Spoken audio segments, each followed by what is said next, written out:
Salut tout le monde, c'est Beleg et on se retrouve pour la deuxième vidéo sur la création d'univers. Donc dans cette vidéo là, ce sera sur les nations et les royaumes dans mon univers que j'ai créé. Donc dans un premier temps, la carte que vous avez vue dans la dernière vidéo sur la création d'univers, je l'ai découpée en fait en quelque sorte. Alors déjà elle était découpée en deux avec Quartal, le continent complètement à l'ouest, et Ankenor, le continent central où va se passer mon histoire. Après, j'ai pas découpé Quartal, j'ai laissé tel quel. J'ai découpé Ankenor en 3 régions. Donc la première ce sera Ankenor, c'est là où se situe la grande capitale du royaume d'Ankenor. Après il y a Tarnor, plus vers le nord. Et Denakor vers le sud où se trouve le désert aride, la forêt sombre et le marais de la peur. Donc la zone à risque comme j'avais dit la dernière fois. Donc, dans un premier temps, nous allons voir la région d'Ankenor. Donc, dans la région d'Ankenor, sur la carte, on peut voir que il y a la ville de Nerys, de Danaris, de Lertaris, il y a le fleuve d'Ostal, le fleuve Findenior, il y a les monts du Grand Froid, il y a la forêt d'Ankenor et l'île Rockhold. Il n'y a pas grande information de plus à écrire sur cette région, à part que c'est là où se regroupe toute la puissance économique, politique, militaire du tout le royaume d'Ankenor en fait. C'est là où il y a le roi qui y habite et tout plein de choses comme ça.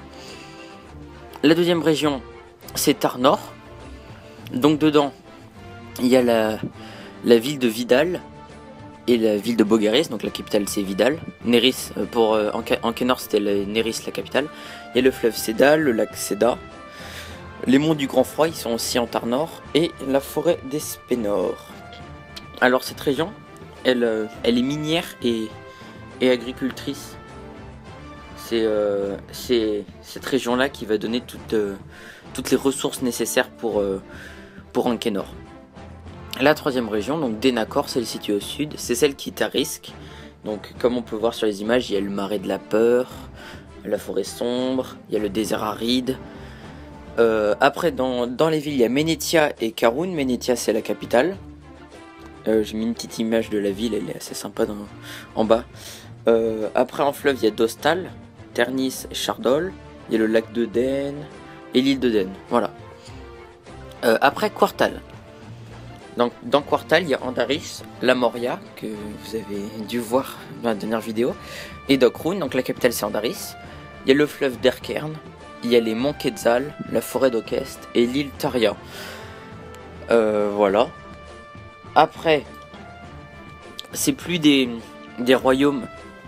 Là, ça va être des pirates et des bandits. Donc des petits groupes de personnes. Donc en premier lieu, alors j'en ai mis plusieurs. Il y a 2 armées de pirates. Dans mon univers, j'en parlais que d'un seul. Et il y a 4 armées de bandits, j'en parlais que de 2. Le reste, ce sera pour mon histoire, pour laisser un peu de suspense. Alors, il y a les pirates au pavillon bleu. Alors, ils sont situés à la mer centrale. Le chef, c'est Bertern. Il y a 18 navires dans la flotte et 720 membres dans l'équipage. Après, il y a les Chétis. Eux, ils sont spécialisés dans le tir à l'arc. Ils sont situés dans la forêt sombre. Le chef, c'est Molitor le Ténébreux. Et ils sont 100. Après, il y a les Canches. Eux, ils sont situés dans les plaines entre la région d'Ankenor et la région de Tarnor. Le chef, c'est Karkaroff. Donc, c'est un clin d'œil à Harry Potter. Hein. Karkaroff, c'est un des mange-morts. Et ils sont 140. Voilà. La vidéo est terminée. Si vous voulez créer des royaumes, essayez de faire des rapports entre eux, commerciaux, militaires. Par exemple, ils se font la guerre ou ils sont en alliance. Pour que l'histoire soit très complète en fait. Il faut vraiment étudier tout ce qu'il se passe entre ces différentes régions. Donc voilà. Normalement, la prochaine vidéo, ce sera sur le contexte historique. Parce qu'il faut une datation dans un univers aussi, c'est important. Et donc, je vous laisse sur cette vidéo. Et à plus.